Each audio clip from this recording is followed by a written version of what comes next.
People love to hate politicians, but there is so much potential for good to be done in our state houses and on Capitol Hill because we know there's evil. But today, my guest is one of the good ones, one of those who's fighting evil. Hey guys, this is Autumn Higashi, Students for Life spokesperson, jumping on Explicitly Pro-Life to let you know about a very special event coming up that we need you to join. This Valentine's Day, we are asking the Walgreens CEO to love them both, the mother and the child, and to stop distributing chemical abortion pills. Women and children deserve better than these deadly abortion drugs that are responsible for the deaths of nearly 30 women and millions of preborn babies. So, I'm asking you to please visit studentsforlife.org/abortion cartel to get more information about joining our February 14th protest online or in person, and see about hosting your own local pharmacy protest on March 4th. We cannot let our pharmacies become abortion facilities. Thank you.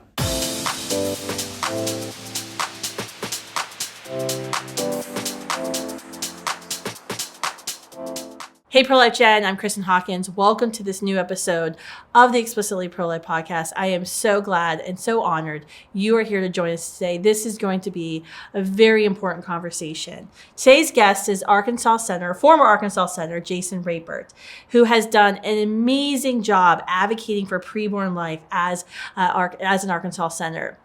While he was senator, he introduced the bill, SB 6, the Unborn Child Protection Act, which became the model bill for Students for Life's Life at Conception Act that has now gone on to even save lives in the state of Oklahoma and hopefully soon others.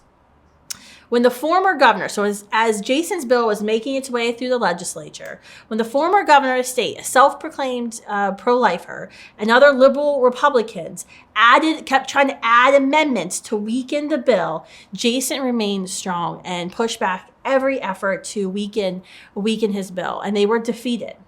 This bill passed, and it was the strongest pro-life legislation ever passed in the state house, the Unborn Child Protection Act. Jason now serves as founder and president of the National Christian Lawmakers Association. He was also one of the first recipients of Students for Life Action's Pro-Life Champion Award. And my favorite part of his bio is he now serves as our senior policy advisor at Students for Life Action. Hey, Jason. Good to see Thanks you. for coming. Good to see you. It's great I to know be we've here got with you all around D.C. this Yeah. weekend. Yeah. Well, it's exciting to be here. I mean, 50 years since Roe v. Wade, and you and I get to experience the fact that finally what they said could not be done has been done. Mm-hmm. Roe has been overturned. And so I was here with you just briefly after that. That's right. Last year. June 24th. It was very exciting. A lot's happened, but we still have a lot of work to do. That's right. That's why we're here. We are filming this episode right now at the Washington, D.C. Omni Shoreham as we prepare for the annual Pro-Life March, the National Pro-Life Summit. So it's exciting to have you here in person, not just on the phone or on Zoom. Right. But for people who have never heard of Senator Jason Rapert, what you did in Arkansas, which, I mean, hopefully everybody has heard about the Unborn Child Protection Act. Can you tell us your why? I mean, what convicted you, especially with everything that went on when you tried to pass that bill? I mean, the pro-life governor of the state saying it's impossible. We have to add these exceptions to the bill. What convicts you to remain strong? Because you faced a lot in your political career. Well, I had actually Titus, who's with Students for Life, asked me last night. He said, what compelled you to run? I was 38 years old when I got elected in 2010. I'd never run for office before at any time. And so to kind of put a real perspective on that, I was like a lot of people in America. I was raising my family. We had 2 young daughters, running my business in Conway, Arkansas, and that was my life. Mm-hmm. I was also ordained to preach, Kristan, and so I was leading teams to Ghana, West Africa, and doing humanitarian work. I led 8 teams over there. Mm-hmm. And it's just, you do what you can to help humanity. And I began to have people say, Jason, would you run for office? Mm-hmm. And I told them all the reasons why that I had things going on, I couldn't do it. And I began to pray about it. And that's an important part of who I am. Sometimes people don't talk about that, Kristan, But honestly, I prayed about it. And very clearly to me, there's been a couple times in my life where I felt that God clearly directed me to do something. And I got an answer just like you're talking with me. And that answer was, Jason, why aren't you sacrificing to serve at home at the same level that you've been sacrificing to serve overseas now that your country is in trouble? I resigned from Merrill Lynch. I worked had a very good opportunity. Resigned from Merrill Lynch, walked away with the shoes on my feet, the shirt on my back, opened my own business and ran for office. Became the first Republican since the Civil War to win in that district. Arkansas was a staunchly Democrat state. To get to that, I the other day, I've just finished 12 years in the Arkansas Senate. I won 4 general elections, and on my push card, that I had about what I'm going to stand for, I wanted to do what I could to abolish abortion. And so in 2011, I ran the heartbeat bill, and it had never been passed anywhere. The Democrats killed it.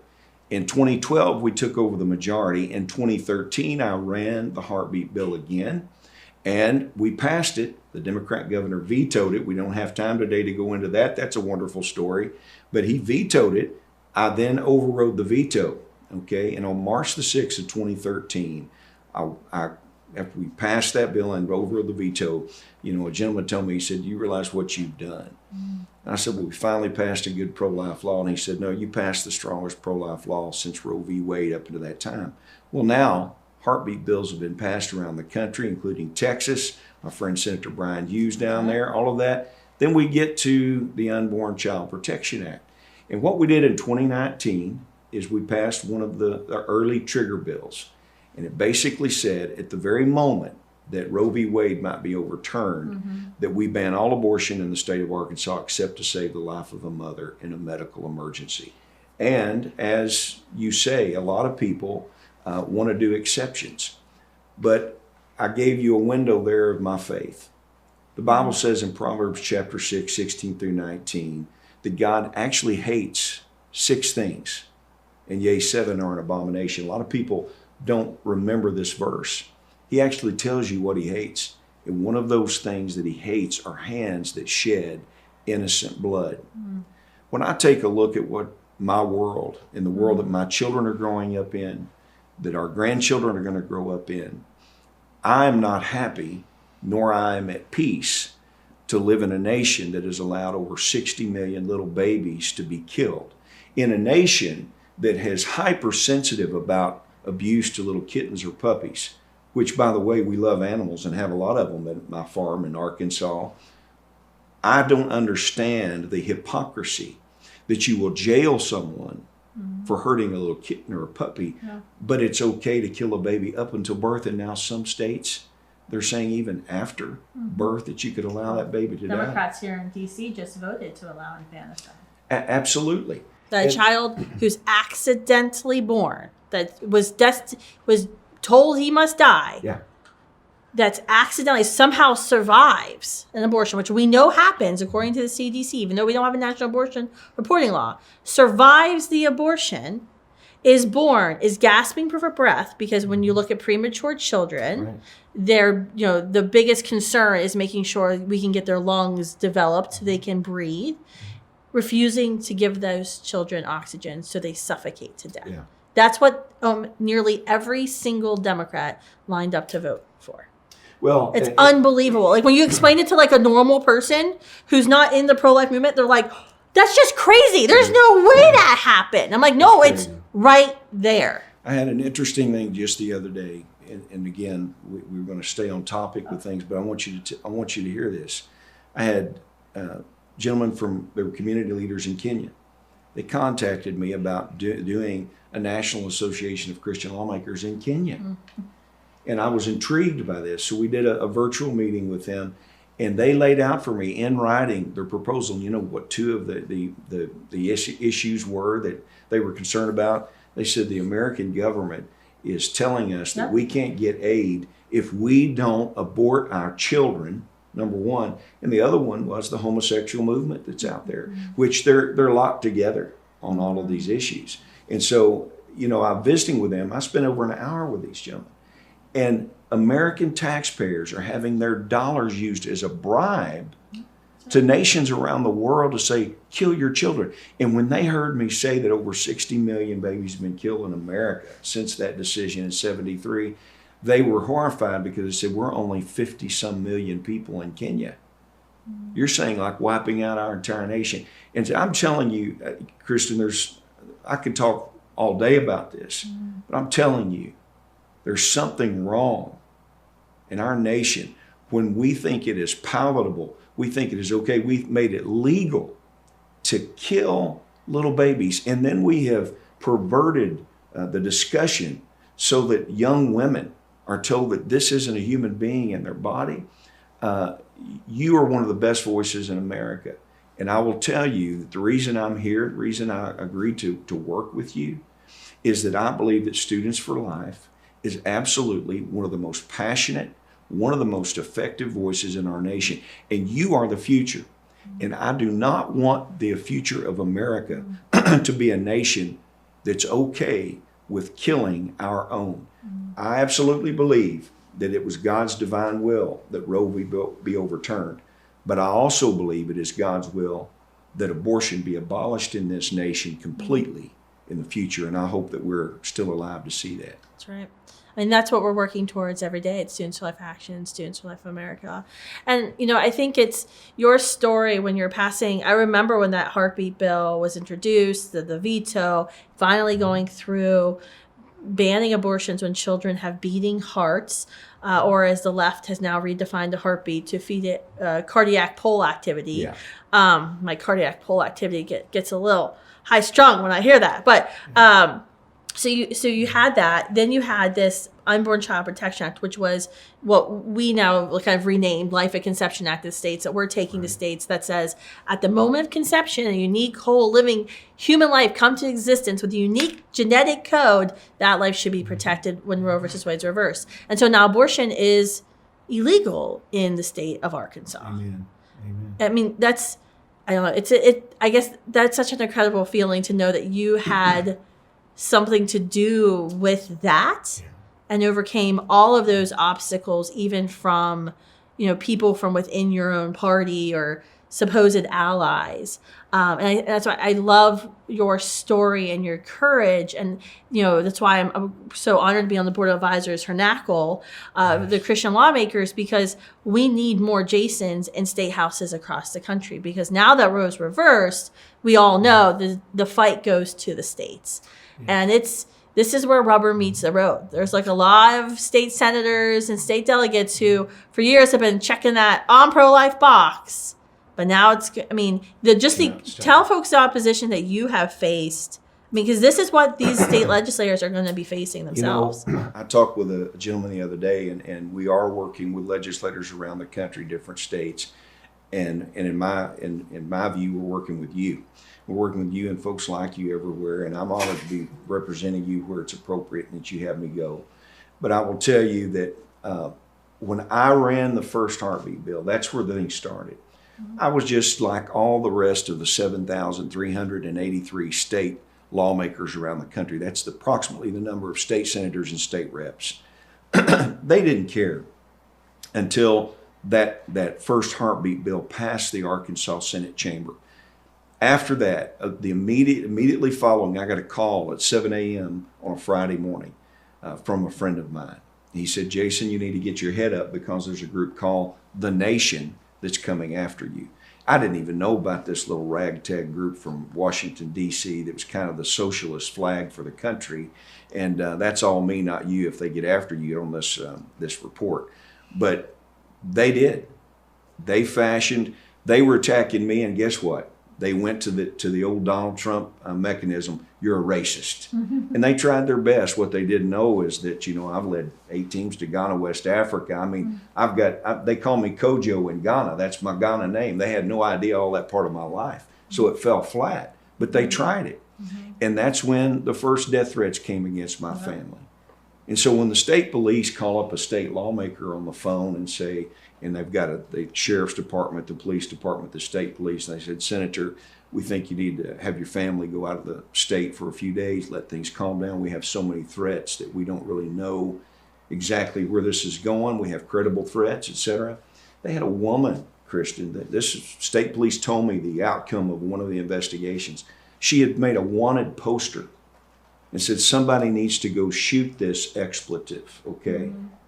And put it out into the Occupy Wall Street. See, that was that far back. It was kind of before Antifa, right? And said, these people have been successful in what they've threatened. So to have your young daughters and your wife be told that they're going to have to sneak out and be fleeted off, to another state for a few days, that's when it became a reality that this really is evil.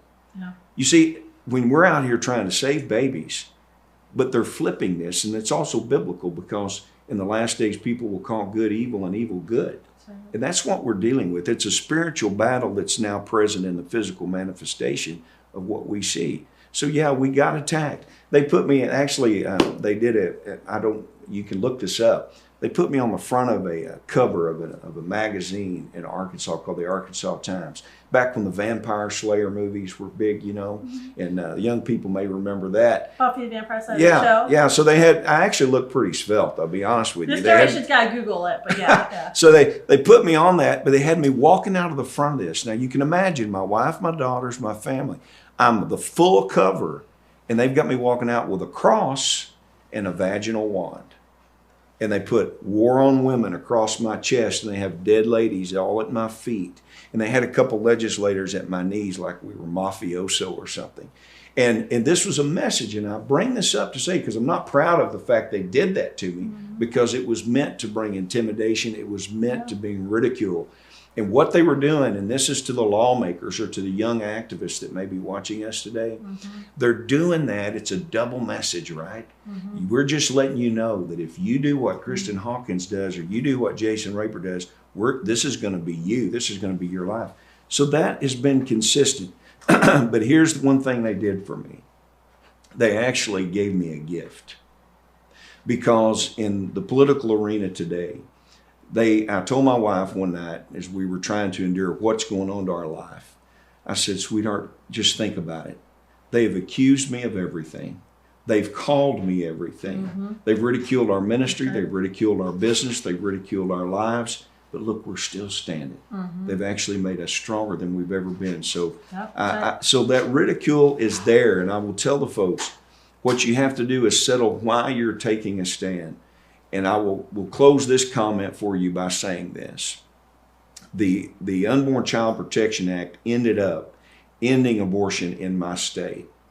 But the heartbeat bill, because of the informed consent, when I met the first little boy that they told me was saved because of our work, that sealed it for me that we are doing what we should. I'll never forget that, Kristan. I was in a restaurant, and we're leaving on a Sunday afternoon, and I see a stroller come across that restaurant floor being pushed towards me.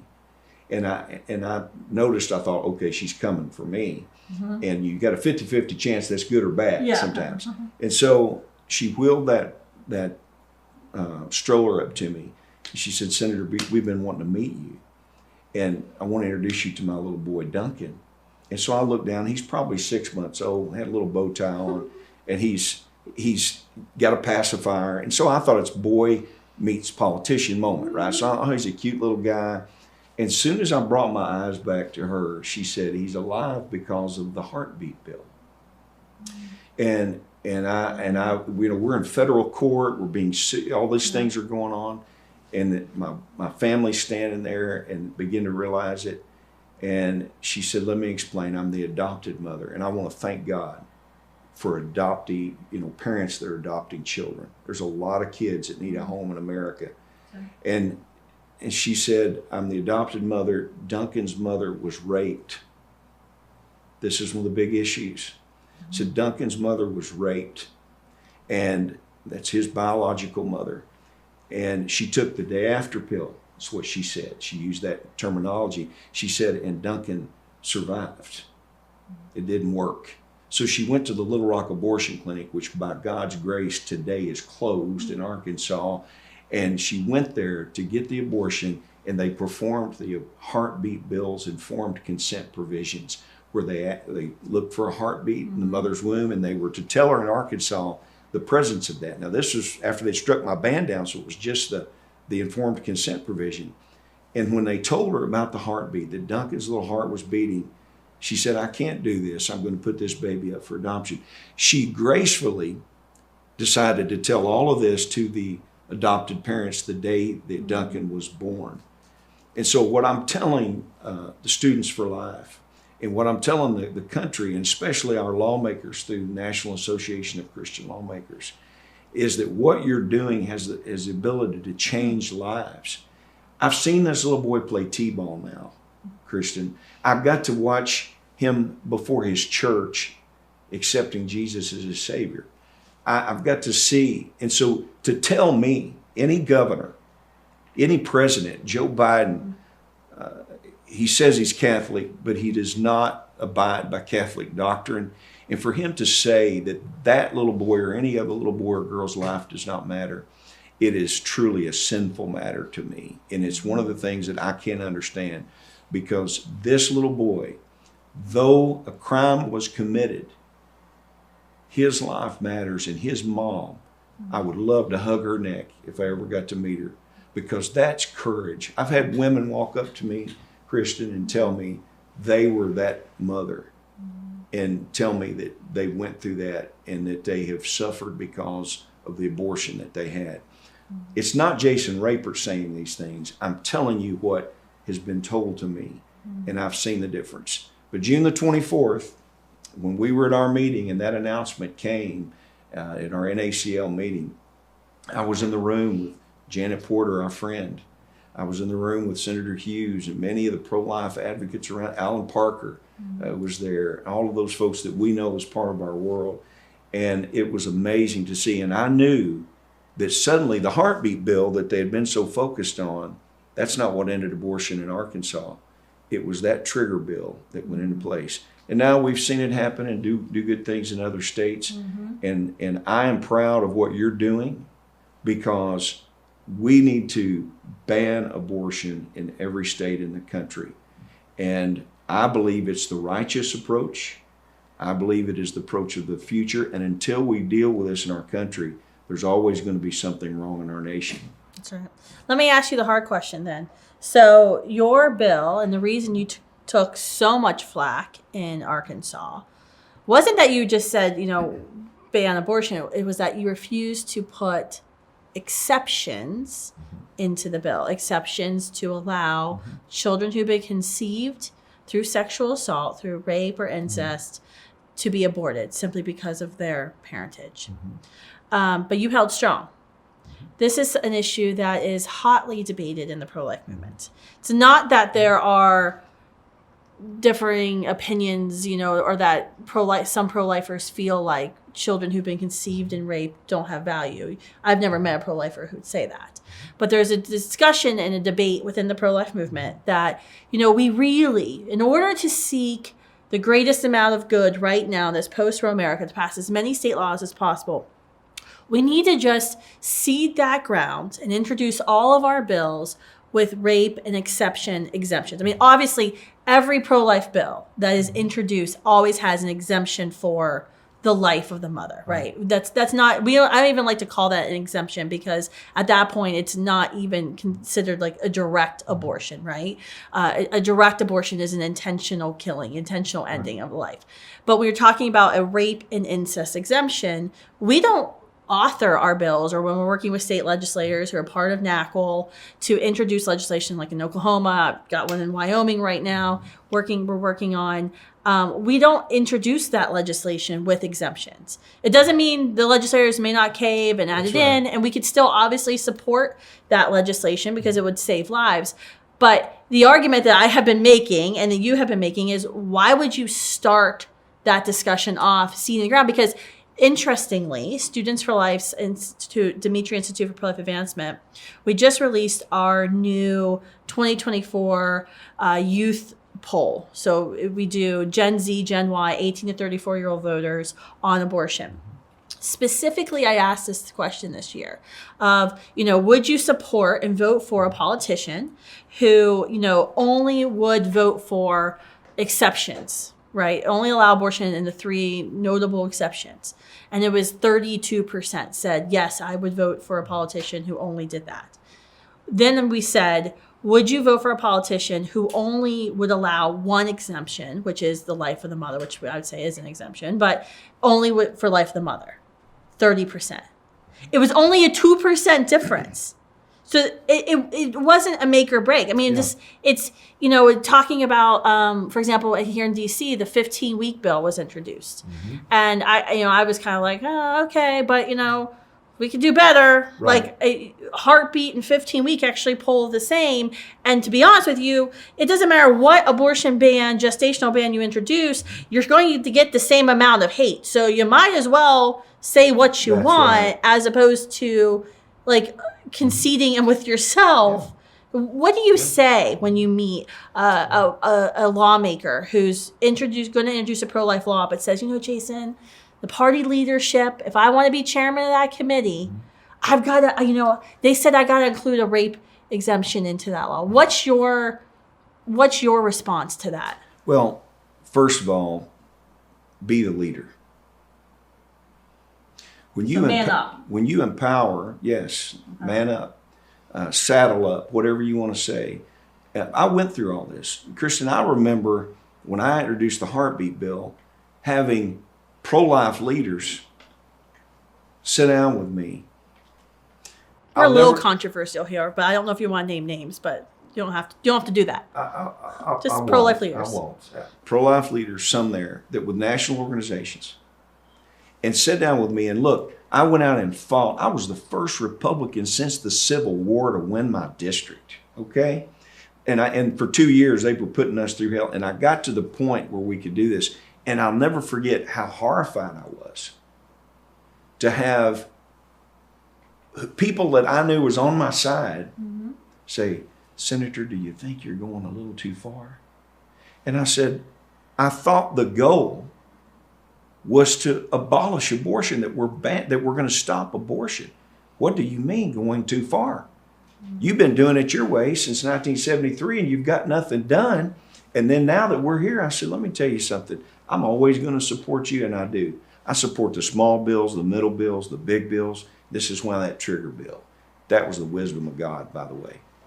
Because that trigger, and what happened, Kristan, is Governor Asa Hutchinson that signed the bill, who is now, unfortunately, and look, I love Asa as an individual. I love him. But for him to say that he regrets that and he wishes that he had had exceptions, I think it's wrong. Because let me tell you something, any lawmaker that empowers that abortionist, you're just as guilty as if you had the scalpel in your hand and you're cutting the throat and tearing the limbs off of those babies just like the abortionists. And don't you hide behind it and say, no, that's not me. When you enable and create the environment to do it, it is just as if you have taken that knife in your own hand. And you'll be just as accountable and guilty before God when you stand before him as the person that was in there. And so when I hear that excuse, first of all, I was a Republican, okay? The Arkansas GOP platform says our principles, faith in Almighty God, number one. Number two, the sanctity of life. So don't run under the banner of a Republican claiming you're pro-life if you're going to always undermine that principle. And let's just face it, we've gone now nearly 50 years and look where we're at. Mm-hmm. It's time for folks that get up with a real conviction, a conviction that we're going to be honest before God and man and humanity and do what is right. And when that lawmaker is sitting there, when every time you cede an exception, you are playing God. And you are the one that's creating an environment by which these babies will continue to die. Now, they'll hide from that and they get mad. They've gotten mad at me. That's okay. Because, you know, even after the trigger bill, before the Dobbs decision, I tried to run it and flip the trigger in Arkansas. And they fought me. And it unmasked a lot of people in our party. They're only pro-life when it suits them to get a vote. But when it came down to really making the difference to flip the trigger even before Dobbs, they balked on that. And it showed us a problem out there. And so, Kristan, I think about this and think about the reality that little Duncan that I met, or any of these little girls and boys across the country, the lawmakers enable either the killing of those children or the protection of those children. And I will tell you this, I don't want any lawmaker that in any authority that doesn't realize the sanctity of life. Those are very dangerous people, because they'll take your freedoms from you. They will take your liberties from you. Mm-hmm. If they will let a baby be killed, they will endanger your freedoms across the board in any number of things. And so what I encourage the lawmakers to do, and our young activists that are out there, is to know what you're standing for and quit continuing to play God at different levels by making excuses for exceptions that lead to the killing of these little babies.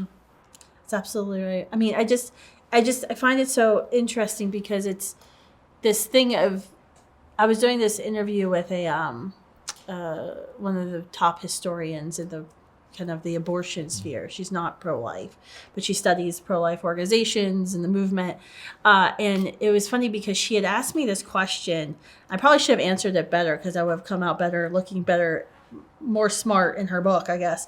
But it was, in 2019, when Students for Life went to Alabama to kind of defend that pro-life law that they had passed that did not include rape exceptions.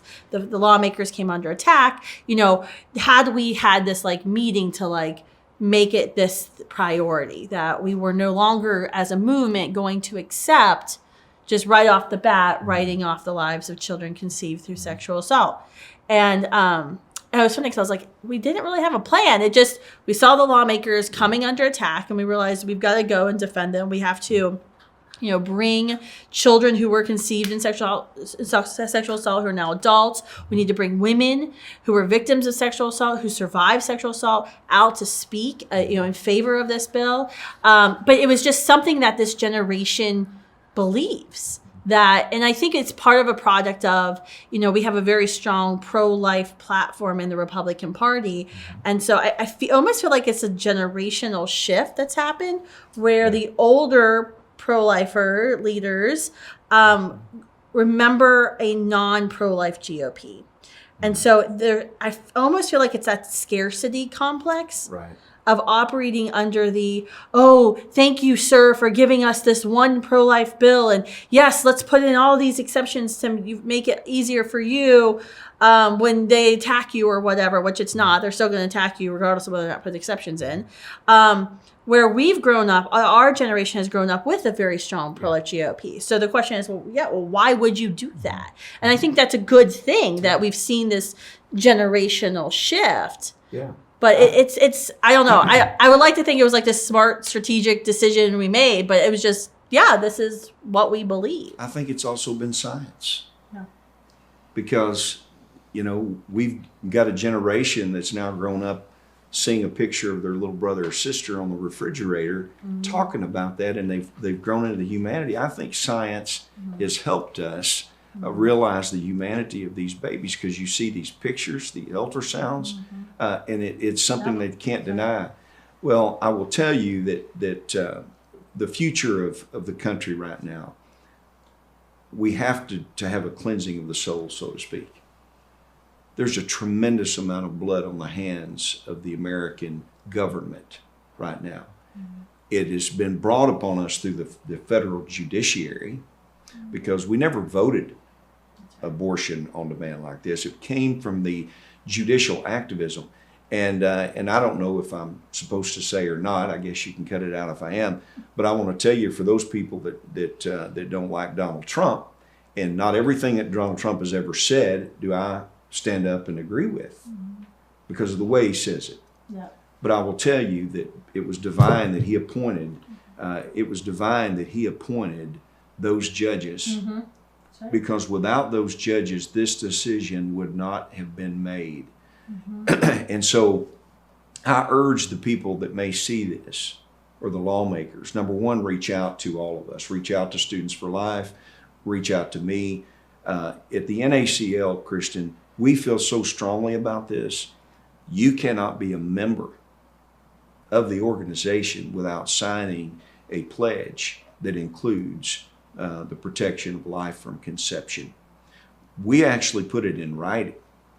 And I think maybe that we need to push that on out as a bit of a litmus test, so to speak, to say, are you really strong enough that you would sign? Yep. And we really have done that because we need to deal with this issue.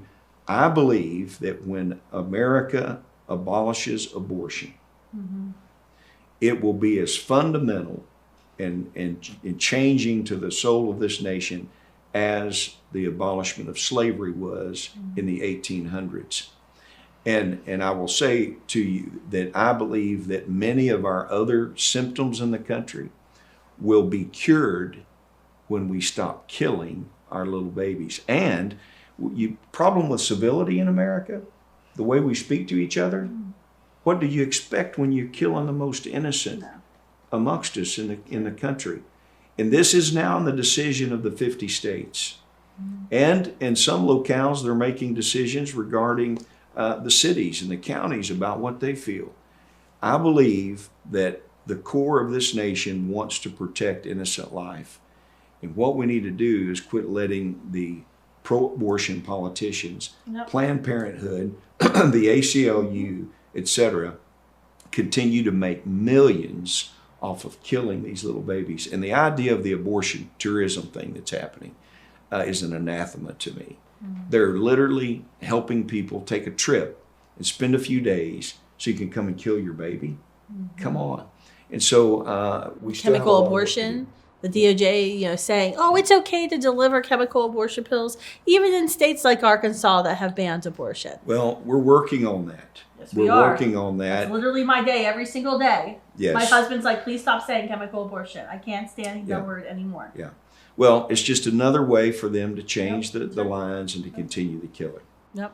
Well, thanks, Jason, for coming on and sharing a little bit about your heart, showing everyone and all of our viewers your courage that you had. I think your story will be especially inspiring to so many student pro-life activists, as well as those who are considering one day entering politics or maybe considering entering the political world very soon. So thanks for all that you do. It's an honor to continue to work with you.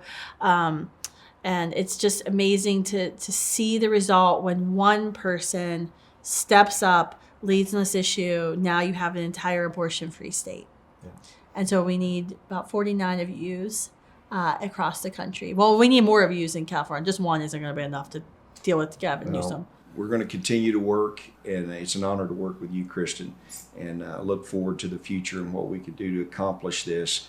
And to everyone that's watching, first ask the question of that lawmaker, are you for abortion or are you not? And if they're for abortion or they start making excuses, cross them off your list and go to the next person. You need people that will take a stand for life because it's the most important and fundamental civil right in the United States. That's right. Thank you. Thank you all for tuning in today and viewing this new podcast, Explicitly Pro-Life. I hope it was as encouraging to you as it was to me. Make sure you like and share this episode. Until next week.